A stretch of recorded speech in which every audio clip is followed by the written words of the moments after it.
Kakak-kakak, kita jumpa kembali dalam program persiapan guru sekolah minggu kerjasama Yayasan Komunikasi Bersama dengan Bina Warga. Kakak-kakak, pada episode kali ini kita mempersiapkan bahan ajar kita dari Kisah Para Rasul 9 ayat 1 sampai 19a dengan tema belajar dari kisah pertobatan Saulus. Belajar dari kisah pertobatan Saulus. Kita mau mendengarkan bahan Alkitabnya dari Kak Pendeta Hendra, lalu kemudian usulan metode di setiap kelas, batita balita, kecil dan besar. Sebelum kita sama-sama persiapan kakak-kakak, kita berdoa ya. Tuhan, kami bersama-sama mau melakukan persiapan sebelum kami menyampaikan firman Tuhan. Bantu kami ya Tuhan, dan terlebih lagi bantu kakak-kakak narasumber, kontributor, usulan metode agar kiranya mereka dapat mempersiapkan dengan baik. Dalam Yesus kami berdoa, amin. Mari Kak Pendeta Hendra yang akan menyampaikan bahan Alkitab. Salam kakak semua, kita akan bersama-sama menggali firman Tuhan, dan kali ini kita akan menggali firman Tuhan dari Kisah Para Rasul 9 ayat 1 sampai dengan 19 bagian A. Ini adalah kisah pertobatan Saulus, kisah yang cukup kita kenal ya. Mari kita akan menyimak pembacaan firman Tuhan, dan saya akan membacakan buat kakak-kakak semua. Saya akan membacakan dari Alkitab Terjemahan Baru edisi yang pertama. Sementara itu berkobar-kobar hati Saulus untuk mengancam dan membunuh murid-murid Tuhan.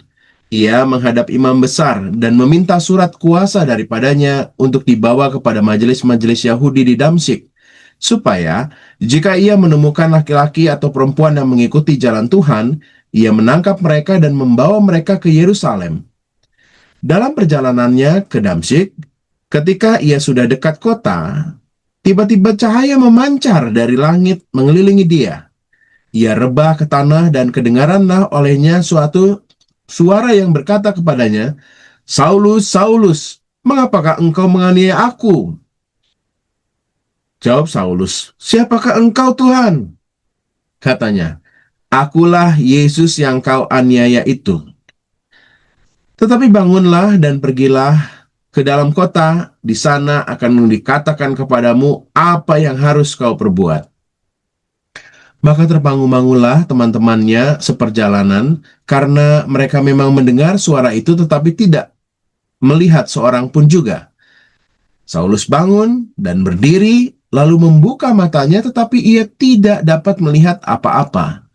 Mereka harus menuntun dia masuk ke Damsyik. 3 hari lamanya ia tidak dapat melihat, dan 3 hari lamanya ia tidak makan dan minum. Di Damsyik ada seorang murid Tuhan bernama Ananias. Firman Tuhan kepadanya dalam suatu penglihatan. "Ananias," jawabnya. "Ini aku Tuhan." Firman Tuhan.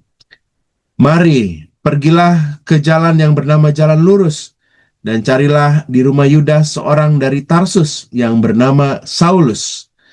Ia sekarang berdoa, dan dalam suatu penglihatan ia melihat bahwa seorang yang bernama Ananias masuk ke dalam dan menumpangkan tangannya ke atasnya supaya ia dapat melihat lagi." Jawab Ananias, "Tuhan, dari banyak orang telah kudengar tentang orang itu, betapa banyaknya kejahatan yang dilakukannya terhadap orang-orang kudus-Mu di Yerusalem. Dan ia datang kemari dengan kuasa penuh dari imam-imam kepala untuk menangkap semua orang yang memanggil nama-Mu." Tetapi firman Tuhan kepadanya, "Pergilah, sebab orang ini adalah alat pilihan bagiku untuk memberitakan namaku kepada bangsa-bangsa lain, serta raja-raja dan orang-orang Israel. Aku sendiri akan menunjukkan kepadanya betapa banyak penderitaan yang harus ia tanggung oleh karena namaku." Lalu pergilah Ananias ke situ dan masuk ke dalam rumah itu. Ia menumpangkan tangannya ke atas Saulus, katanya, "Saulus, saudaraku, Tuhan Yesus yang telah menampakkan diri kepadamu di jalan yang engkau lalui, telah menyuruh aku kepadamu supaya engkau dapat melihat lagi dan penuh dengan kuasa Roh Kudus." Dan seketika itu juga seolah-olah selaput gugur dari matanya sehingga ia dapat melihat lagi. Ia bangun lalu dibaptis. Dan setelah ia makan, pulihlah kekuatannya. Demikianlah firman Tuhan. Kakak-kakak, kita akan menyampaikan kisah ini kepada adik-adik. Kisah Para Rasul ditulis oleh Lukas yang menunjukkan bagaimana Roh Kudus itu memimpin gereja mula-mula setelah Tuhan Yesus naik ke sorga. Kalau kita melihat sebelum pasal 9 ini, gereja mengalami banyak penganiayaan berat. Ada Stefanus dirajam sampai mati dalam Kisah Para Rasul 7. Orang-orang percaya yang tercerai-berai karena penganiayaan di pasal 8 ya. Dan Injil mulai menyebar ke Samaria dan ke daerah-daerah lain. Nah, di tengah situasi itu muncul tokoh bernama Saulus ya. Siapa Saulus? Saulus adalah seorang Yahudi yang sangat taat. Ia seorang Farisi yang terdidik dan ia murid dari Gamaliel, guru besar pada saat itu. Sangat bersemangat sekali menjaga kemurnian agama Yahudi. Jadi ia menganggap para pengikut Yesus itu sebagai ancaman yang harus dihentikan. Lalu karena itu ia menyetujui pembunuhan Stefanus, menangkap orang-orang Kristen, memasukkan mereka ke dalam penjara, mengejar mereka sampai ke kota Damsyik ya. Jadi secara manusiawi Saulus ini tampak begitu memusuhi gereja ya. Namun disinilah justru karya Allah jadi nyata nantinya ya. Ada beberapa kata-kata kunci yang kita perlu perhatikan ya. Di ayat 1 disebutkan ada frasa mengancam dan membunuh. Ini kalau di bahasa Yunaninya itu terus-menerus bernafas ancaman ya. Jadi semangat untuk menghancurkan itu penuh begitu ya. Dan itu menunjukkan bahwa Saulus ini begitu benci banget sama gereja, sama para murid-murid Yesus. Dan penyebutan para pengikut Kristus itu disebutnya dengan murid-murid ya. Jadi ini penting banget bahwa orang-orang Kristen mula-mula itu disebut murid daripada disebut Kristen, tapi mereka disebutnya murid. Pada mulanya begitu ya. Lalu ada cahaya. Cahaya juga penting karena itu terang sekali, spesifik untuk menandakan kehadiran ilahi pada saat itu. Dan itu menandakan bahwa Allah sendirilah yang bertindak, cahaya yang begitu luar biasa itu. Lalu ketika ada cahaya itu, kemudian ada suara, mengapa engkau menganiaya aku? Nah, kata aku ini menunjukkan bahwa ya yang terjadi adalah penganiayaan para murid Tuhan, tapi Tuhan sendiri berkata, kenapa engkau menganiaya aku ya? Jadi ini menunjukkan bahwa kesatuan erat antara para pengikut Kristus dengan Tuhan sendiri, Kristus dan gerejanya. Ini menunjukkan bahwa apa yang terjadi dengan umat Tuhan itu juga adalah sebuah sikap terhadap Tuhan sendiri ya. Kata Tuhan yang dipakai ini adalah kurios. Kurios menunjukkan penguasa, Tuhan atau tuan ya. Jadi kata ini dipakai gereja mula-mula untuk mengakui bahwa Tuhan Yesus itu adalah Tuhan yang hidup. Nah, kita juga melihat ada alat pilihan. Jadi Saulus selalu dipakai sebagai alat pilihan Tuhan yang dipenuhi oleh Roh Kudus. Pada ayat 17 disebutkan begitu ya. Jadi ini kuasa yang mengubahkan, ada perubahan besar Saulus itu bukan karena perilakunya Saulus, tapi karena karya Roh Kudus ya. Tuhan yang menolong Saulus, Tuhan yang menolong umat Tuhan dengan luar biasa. Jadi kalau kita menangkap pesan utama dari kisah ini, kita bisa menangkap bahwa Tuhan tuh menolong Saulus untuk berubah. Tuhan menolong umat Tuhan untuk dilindungi ya. Jadi Allah tuh bisa mengubah seorang musuh menjadi pelayannya melalui anugerah yang Tuhan berikan ya. Jadi kalau kita perhatikan alurnya, ada Saulus mencari melawan Allah, Yesus mencari Saulus, Allah menghentikan Saulus, lalu Yesus berbicara kepada Saulus, Yesus mengutus Ananias, lalu Roh Kudus memenuhi Saulus, dan Saulus dipanggil menjadi alat Tuhan. Jadi siapa tokoh utama dalam kisah ini? Ya Allah sendiri dalam karya Roh Kudus. Jadi bukan Saulus, bukan yang lain, tapi Allah sendiri yang jadi tokoh utamanya. Jadi kita bisa menemukan tidak ada orang atau pribadi yang terlalu jauh dari kasih karunia Allah. Allah sanggup mengubahkan musuh sekalipun, menjangkau mereka, mengubahkannya, dan memakai mereka menjadi alat Tuhan. Ini dahsyat banget ya. Nah, kalau gitu kita bisa melihat bahwa Allah itu mencari manusia, Allah juga mengubahkan hati manusia, Allah memberi tujuan baru, memakai manusia untuk menjadi alatnya. Nah, kalau beberapa hal itu kita sampaikan, maka adik-adik akan menjadi tahu bahwa Tuhan itu mengenal setiap anak, ya sama seperti Tuhan mengenal Saulus, adik-adik juga dikenal oleh Tuhan. Tuhan tahu namanya, Tuhan mengenalnya, mengasihinya, siapapun adik-adik ya. Tuhan juga bisa mengubahkan hati adik-adik ya. Anak-anak yang suka marah-marah, ngejek teman, suka berbohong, suka bertengkar, Tuhan bisa ubahkan ya. Kalau Tuhan mau, Tuhan bisa mengubahkan ya. Jadi kalau Tuhan bisa mengubahkan Saulus, Tuhan juga bisa menolong aku jadi lebih baik. Nah, kira-kira kalau ada adik-adik harusnya kita bawa mengatakan itu ya. Juga kalau kita melihat Ananias, Ananias kan tadinya aduh susah ya mengasihi Saulus, tapi ketika dia datang ke Saulus, dia menyebut Saulus saudaraku. Wah, itu langsung perubahan ada dalam diri Ananias ya. Nah, ini juga bisa kita sampaikan kepada adik-adik bahwa Ananias yang tadi takut, ragu, tapi Tuhan teguhkan. Nah, adik-adik juga perlu untuk menyatakan itu ya. Tuhan ingin aku belajar mengasihi teman sesulit apapun itu. Nah, itu bisa jadi pesan juga buat adik-adik ya. Nah, lalu ketika Saulus dipakai dan Tuhan punya rencana besar pada Saulus, adik-adik juga bisa untuk melihat bahwa Tuhan punya rencana yang indah untukku. Dan yang terpenting adalah, ya kali ini kita akan fokus pada Tuhan menolong. Tuhan menolong siapa? Menolong Saulus untuk akhirnya bisa mendapatkan anugerah, menolong umat percaya untuk dilindungi ya. Jadi ada karya-karya Tuhan di dalamnya. Nah, selamat menyampaikan ini kepada adik-adik dan biarlah adik-adik mengenal bahwa Tuhan adalah Allah yang menolong dalam karya Roh Kudus. Terus berkati, Kak. Terima kasih Kak Pendeta Hendra yang sudah menyampaikan bahan Alkitab. Sekarang kita mau mendengarkan usulan metode di kelas Batita Balita. Dan yang akan menyampaikannya adalah Kak Yeni. Namun sebelumnya kita dengarkan pesan-pesan berikut ini.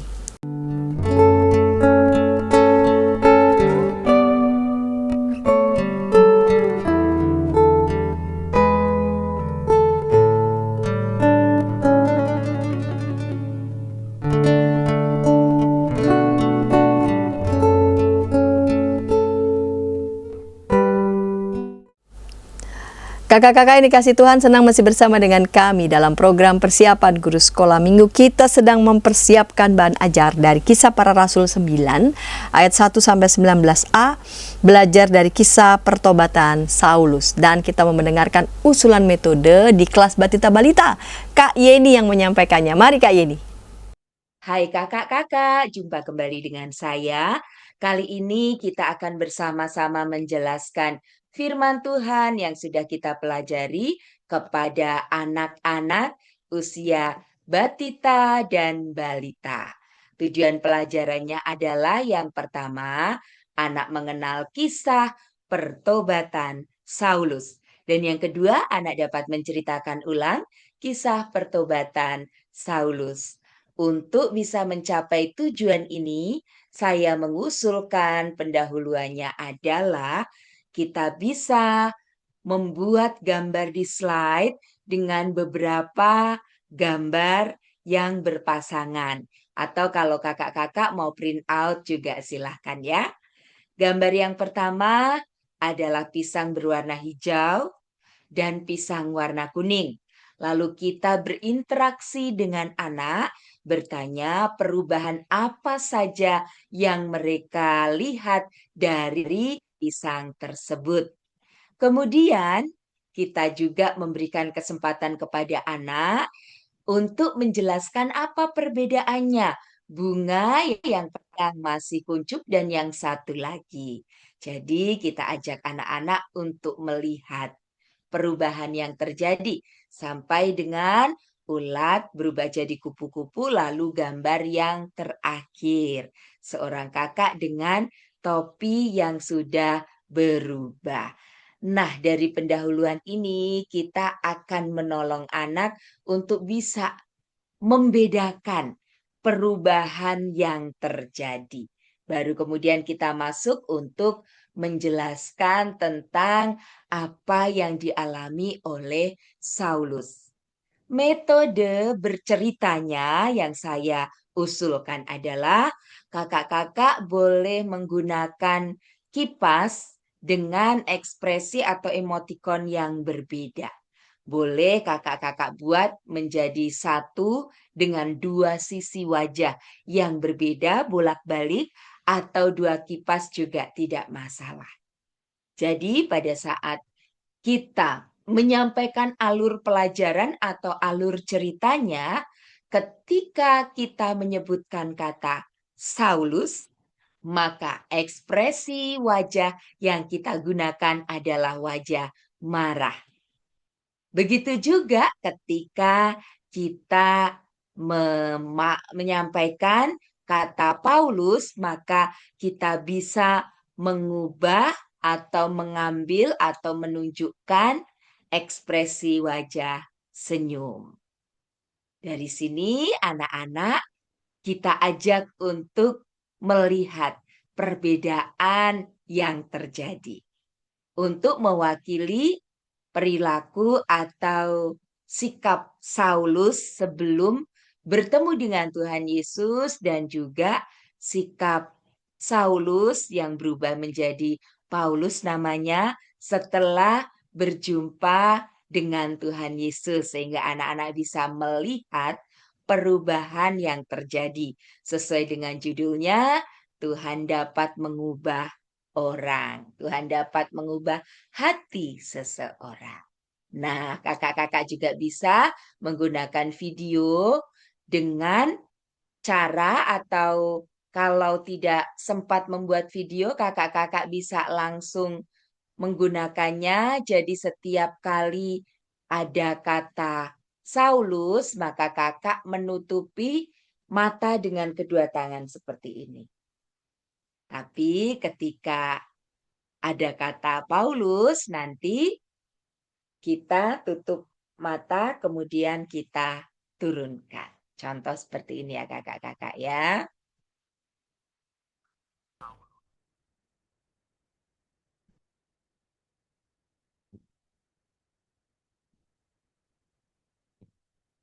Iya, saya ulangi ya kakak-kakak ya.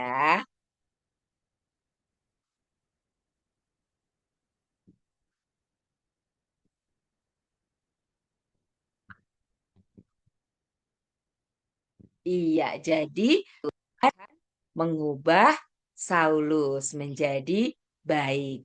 Dan kemudian namanya disebut Paulus. Nah, kemudian kita akan lihat dengan aktivitasnya. Aktivitas ini kakak-kakak kalau mau mencetak stiker boleh juga, kalau mau tidak dalam bentuk stiker, jadi kita print sendiri, kemudian nanti kita gunting-gunting atau dibantu dengan orang tuanya menggunting setiap gambar. Lalu gambar yang disusun acak ini akan ditempel oleh anak-anak. Kita biarkan mereka untuk mencocokkan ya, ada Saulus, ada Paulus. Mana yang berpasangan, mana yang bisa ditempelkan berdampingan. Lalu ada perubahan dari anak laki-laki menjadi laki-laki dewasa atau anak yang masih TK menjadi anak gadis yang sudah SMA dan gambar jagung ya yang masih mentah menjadi jagung yang sudah matang atau rumah yang semula sederhana berubah menjadi bagus. Jadi dari aktivitas ini selama atau ketika anak-anak mengerjakannya, kakak-kakak boleh sembari mengulangi atau kita bisa minta anak yang besar atau yang sudah berani untuk menceritakan ulang kisah tersebut. Aktivitas berikutnya yang terkait dengan kecerdasan atau keterampilan motoriknya, kakak-kakak juga bisa mengajak anak-anak bermain. Jadi sama seperti yang sudah kakak-kakak contohkan tadi, kalau kakak menyebutkan kata Saulus, maka mereka akan menutup matanya. Sebaliknya, kalau kakak-kakak menggunakan atau menyebutkan Paulus, anak-anak membuka matanya dan melompat. Haleluya, Tuhan bisa mengubah orang, begitu ya. Jadi saya ulangi lagi, ketika dalam permainan ini kakak-kakak menceritakan ulang secara singkat atau mengucapkan kalimat-kalimat tentang peristiwa perubahan Saulus, maka ketika ada kata Saulus, anak-anak menutup matanya. Tapi ketika ada kata Paulus, anak-anak membuka mata dan melompat. Iya, dengan mengatakan haleluya, Tuhan bisa mengubah hati orang. Nah, kakak-kakak, demikianlah ide-ide yang bisa saya sampaikan. Semoga apa yang sudah saya sampaikan boleh menolong kakak-kakak dalam mempersiapkan kelas untuk mengajar batita dan balita. Tuhan Yesus memberkati. Terima kasih ya Kak Yeni yang sudah menyampaikan usulan metode di kelas Batita Balita. Sekarang kita mendengarkan usulan metode di kelas kecil. Dan yang akan menyampaikannya adalah Kak Mega F Tamba. Mari Kak Mega, namun sebelumnya kita dengarkan bersama-sama berikut ini. Dari kungkungan malam gelap, nyanyikanlah nyanyian baru setiap hari Rabu pukul 12 waktu Indonesia Barat. Dapat Anda nikmati di channel Lagu Rohani YKB TV. Kakak-kakak senang masih bersama dengan kami dalam program Persiapan Guru Sekolah Minggu. Kakak-kakak, pada episode kali ini kita mempersiapkan tema dari belajar dari kisah pertobatan Saulus, kisah para Rasul 9 ayat 1 sampai 19a.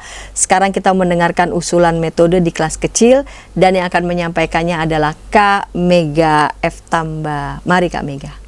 Hai kakak-kakak guru sekolah minggu, apa kabarnya? Kiranya kita sehat selalu.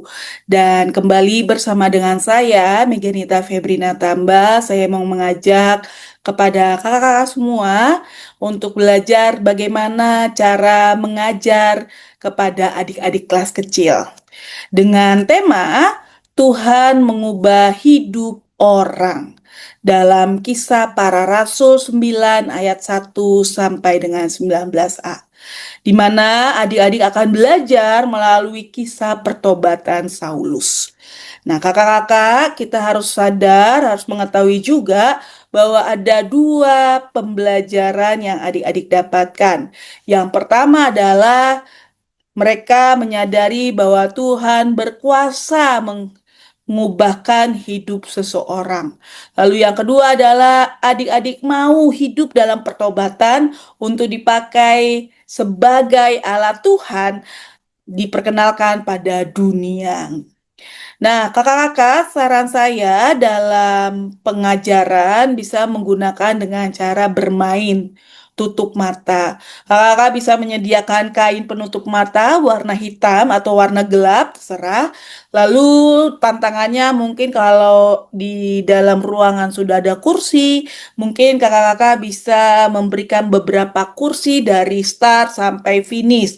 Nanti adik-adik akan mulai jalan dengan menutup mata gitu ya, berjalan tidak boleh menyentuh kursi gitu ya, sampai ke akhir finish. Tapi kalau kakak-kakak di dalam kelas tidak ada kursi, mungkin saran saya bisa menggunakan bola-bola warna-warni. Nah, bola-bola warna-warni ini kalau adik-adik menyentuh kakinya ke bola-bola warna-warni di lantai, berarti dia harus mengulang lagi ke start gitu ya. Tapi kalau tidak menyentuh, adik-adik dituntun gitu ya berjalan sampai ke akhir finish. Nah, cara bermainnya gimana? Yang ditutup mata adalah mereka yang bersedia untuk menjadi Saulus. Gitu. Nah, lalu nanti temannya gitu ya, temannya yang akan menjadi penuntun. Temannya ini adalah Ananias.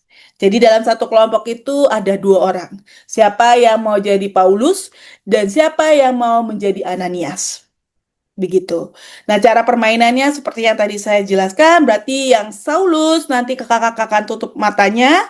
Lalu kakak-kakak bisa memberitahukan bahwa tugas Ananias adalah mengarahkan Saulus untuk ke jalur finish, tapi dengan catatan tidak boleh menyentuh kursi atau bola-bola yang ada di lantai.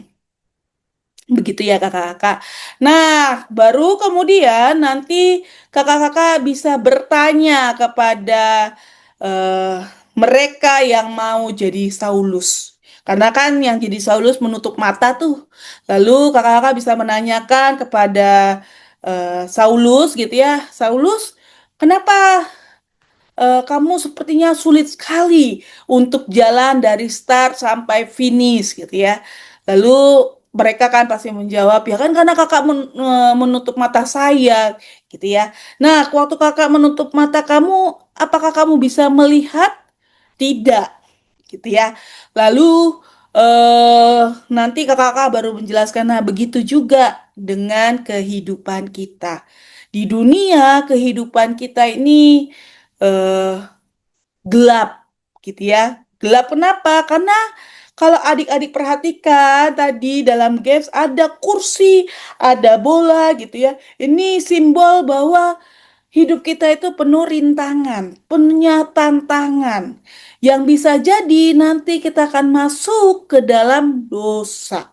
Kalau kita tidak dituntun oleh Allah gitu. Nah, Allah mempergunakan ya Ananias untuk menolong Saulus. Kenapa ditolong Saulus? Karena Saulus dulunya sebelum dia bertobat, dia punya kepikiran untuk membunuh murid-murid Tuhan. Sehingga Tuhan mau berpikir bahwa sikap Saulus itu sudah menganiaya dia sebagai Tuhan. Sikap Saulus sudah menyakiti hati Tuhan karena Saulus punya niat untuk membunuh murid-murid Tuhan. Nah, teman-teman, perilaku membunuh ini tidak baik. Contohnya kalau di dalam kehidupan teman-teman apa?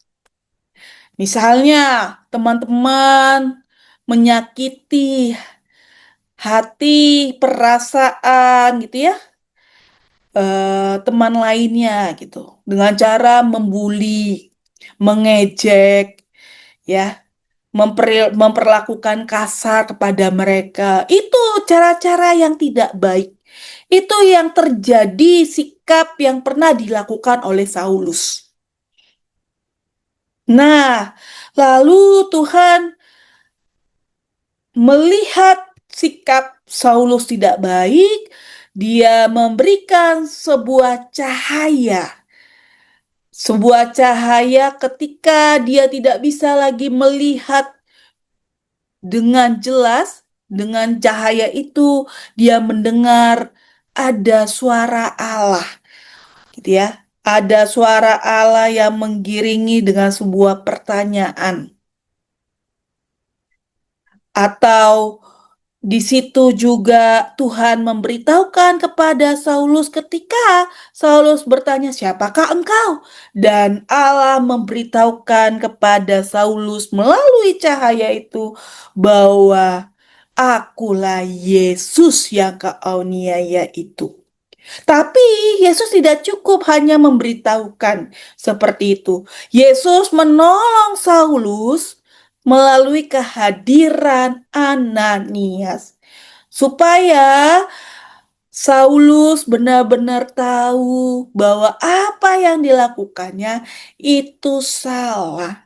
Sehingga mulailah tergerak hati Saulus untuk bertobat. Sehingga nama Saulus tidak lagi dipakai, diubah menjadi Paulus. Nah, teman-teman, kalau teman-teman berperilaku tidak baik, ya, Misalnya teman-teman menyontek atau teman-teman mengejek, tiba-tiba ada teman lain menegur kalian, jangan sakit hati karena kalian ditegur, disapa untuk supaya kalian bisa berubah menjadi lebih baik. Kalian bisa bertobat sehingga hidup kalian lebih berkenan lagi di hadapan Tuhan. Nah, siapa yang masih hidup di dalam dosa? Kakak-kakak mungkin kasih gambaran contoh-contoh dosa yang sering dilakukan oleh adik-adik di dalam kelas. Siapa yang nggak mau dengerin firman? Asik sendiri ngobrol. Siapa yang nggak mau dengerin mama papa? Atau siapa yang masih berantem sama teman-temannya atau kakak adiknya gitu ya? Lalu kakak-kakak bilang, Tuhan hadir kepada adik-adik melalui kehadiran mama papa, melalui kehadiran kakak-kakak guru sekolah minggu, melalui kehadiran teman-teman kalian. Kalau dinasihati, dikasih tahu bahwa itu salah, jangan marah. Tapi kita sebagai anak-anak Tuhan mau berubah. Meminta maaf kepada Tuhan, apa yang kita lakukan itu salah. Jadi mulailah kita belajar seperti Paulus, bukan seperti Saulus. Karena Tuhan mengubah hidup orang menjadi lebih baik dan menjadi anak yang takut akan Tuhan. Begitu kira-kira kakak-kakak dalam cara mengajar. Lalu nanti kakak-kakak bisa memberikan ayat hafalan gitu ya kepada adik-adik dalam kitab Mazmur 103 ayat 3. Dia yang mengampuni segala kesalahanmu, yang menyembuhkan segala penyakitmu. Nah, rekomendasi lagu ada 4 yang bisa kakak-kakak gunakan sebagai lagu tema. Yang pertama, kakak-kakak mungkin bisa menggunakan Kidung Ceria 236, Dihapuskan Dosaku. Lalu yang kedua, kakak-kakak bisa menggunakan Saya Senang Jadi Anak Tuhan. Atau kakak-kakak juga bisa menggunakan Jagalah Hatimu Terhadap Dosa. Dan yang terakhir, kakak-kakak bisa menggunakan dengan lagu Mata Tuhan Melihat. 4 lagu ini bisa kakak-kakak gunakan menjadi lagu tema dan sudah saya cantumkan juga linknya di dalam PPT. Nanti kakak bisa mengaksesnya. Begitu saja kakak-kakak persiapan kita hari ini untuk adik-adik kelas kecil. Semoga kiranya bisa bermanfaat dalam pengajaran kita. Amin. Terima kasih ya Kak Mega Tamba yang terus tekun setia menyampaikan usulan metode secara khusus di episode ini kelas kecil. Sekarang kita mau mendengarkan usulan metode di kelas besar dan yang akan menyampaikannya adalah Kak Pendeta Yohana Kezia. Namun sebelumnya kita dengarkan pesan-pesan berikut ini. Dari kungkungan malam gelap, Nyanyikanlah nyanyian baru setiap hari Rabu pukul 12 waktu Indonesia Barat. Dapat Anda nikmati di channel Lagu Rohani YKB TV. Kakak-kakak senang masih bersama dengan kami dalam program persiapan guru sekolah minggu. Kita sedang mempersiapkan bahan ajar dengan tema belajar dari kisah pertobatan Saulus, kisah para rasul 9 ayat 1 sampai 19a. Dan kita mau mendengarkan usulan metode di kelas besar dan yang akan menyampaikannya adalah Kak Yohana Kezia. Mari Kak Yohana. Halo kakak semua, sekarang kita akan sama-sama mempersiapkan diri untuk mengajar di kelas besar. Untuk tema Tuhan mengubahkan hidup orang, untuk kelas besar saya usul ada 3 cara kita bisa pakai untuk membuka pelajaran besok. Yang pertama, kita bisa pakai objek yang sehari-hari kita temukan. Misalnya kita tunjukkan gambar ulat. Tanya sama anak-anak siapa yang senang dengan ulat. Biasanya kan orang kalau ngelihat ulat itu jijik gitu ya. Kalau misalnya kita taruh di tangan gitu nggak ada yang mau karena jijik, apalagi kalau uletnya ulet bulu gitu kan, gatel. Nah, yang berikutnya kita kasih tunjuk gambar kupu-kupu. Siapa yang suka kupu-kupu? Nah, kalau kupu-kupu berbeda dengan ulat, lebih cenderung disukai oleh banyak orang. Bahkan kalau kita lihat ada kupu-kupu, kita bukan cuma senang, tapi kita juga berharap kupu-kupunya mendekat sama kita. Nah, tanya sama anak-anak, tahukah bahwa sebenarnya ulat dan kupu-kupu ini kan adalah hewan yang sama. Kupu-kupu yang indah dulunya adalah ulat. Nah, kalau kita ngelihat ulatnya, mungkin kita nggak akan kebayang, kok bisa dia nanti jadi kupu-kupu. Tetapi itulah hidup, gitu. Kalau kita ngelihat, kayaknya kok nggak mungkin. Tapi ternyata mungkin. Sesuatu yang buruk, sesuatu yang tidak disukai banyak orang, berubah menjadi sesuatu yang sangat disukai oleh banyak orang. Atau kalau kita kurang cocok dengan ilustrasi ini, kita bisa pakai ilustrasi yang kedua. Menurut saya juga lebih ramah, yaitu menggunakan biji jagung atau biji popcorn. Nah, kita bisa bawa biji popcornnya, kita tunjukkan ke anak-anak, gitu ya. Tanya siapa yang doyan dan siapa yang mau biji popcorn. Kebanyakan nggak mau, apalagi kalau dimakan karena biji popcorn itu keras, nggak enak, dan kalau kita makan itu yang ada malah keselak gitu saking kerasnya. Nah, yang kedua, baru kita tunjukkan eh, popcorn, gitu ya, popcorn yang udah mateng. Nah, kalau yang ini semua orang suka, apalagi kalau sesuai dengan seleranya ya, manis atau asin. Kalau kita makan tuh rasanya malah lembut, nggak keras seperti biji popcorn. Nah, popcorn yang lembut ini, popcorn yang disenangi banyak orang ini, sebenarnya asalnya juga adalah biji popcorn. Nah, dari sini kita lihat sekali lagi bahwa ternyata dari sesuatu yang keras bisa berubah menjadi sesuatu yang lembut. Dari sesuatu yang bikin keselak, bisa berubah menjadi sesuatu yang disenangi oleh banyak orang, dicari oleh banyak orang. Itu usulan yang pertama. Usulan yang kedua adalah kita pakai pertanyaan. Nah, kita bisa tanya ke anak-anak, menurut kalian, guru sekolah minggu yang baik atau yang kalian suka, itu kayak apa? Nah, biarin aja mereka menyebutkan kriteria-kriteria, mulai dari mungkin baik, ramah, suka menolong, suka cerita, atau ceritanya pendek, atau mungkin guru sekolah minggu yang ganteng, itu terserah mereka. Biarkan mereka menjawab.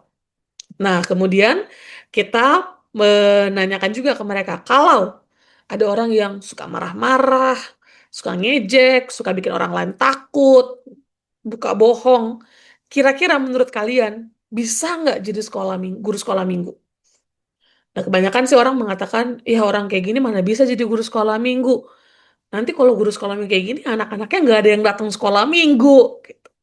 Tetapi ternyata dalam Alkitab kita melihat nanti ada satu orang yang tidak disukai oleh banyak orang tadinya, bahkan dihindari oleh banyak orang.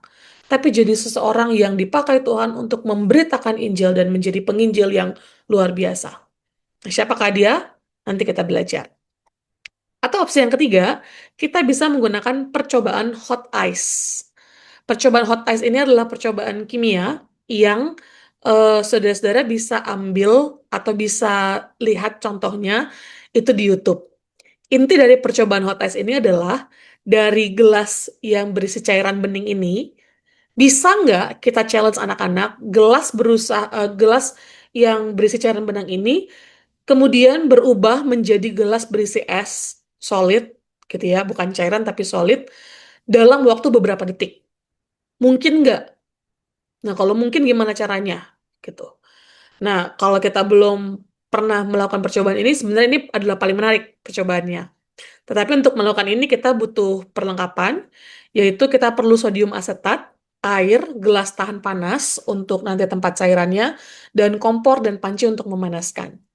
Untuk sodium asetat, kakak bisa beli aja di aplikasi-aplikasi, biasanya lebih murah dan banyak juga yang jual, dan nggak usah beli terlalu banyak, ukuran kecil aja. Untuk cara bikinnya, kakak bisa cari di YouTube, bisa googling gitu ya, percobaan hot ice, es panas gitu. Ini adalah salah satu channel di YouTube, yaitu channelnya Fajrul FX. Nah, kakak bisa ngelihat channelnya dia, dan bisa lihat sendiri percobaannya, dan bisa men-trial sendiri di rumah kalau mau coba. Gitu ya. Tapi menurut saya ini menarik. Intinya adalah dari percobaan ini kita mau menunjukkan kepada anak-anak bahwa Sesuatu yang kita bilang nggak mungkin, sesuatu yang kita bilang impossible gitu ya. Ternyata possible, ternyata mungkin terjadi gitu. Tapi itu terjadi karena ada resep rahasianya. Nah, dalam percobaan ini, kakak bisa kasih tahu resep rahasianya apa? Atau kakak bisa langsung masuk ke Alkitab. Apa sih resep rahasianya sehingga orang tuh bisa berubah? Gitu. Nah, baru deh kita cerita tentang Saulus. Kakak bisa bercerita dengan gambar. Ini gambar tentang Saulus yang tidak disukai banyak orang.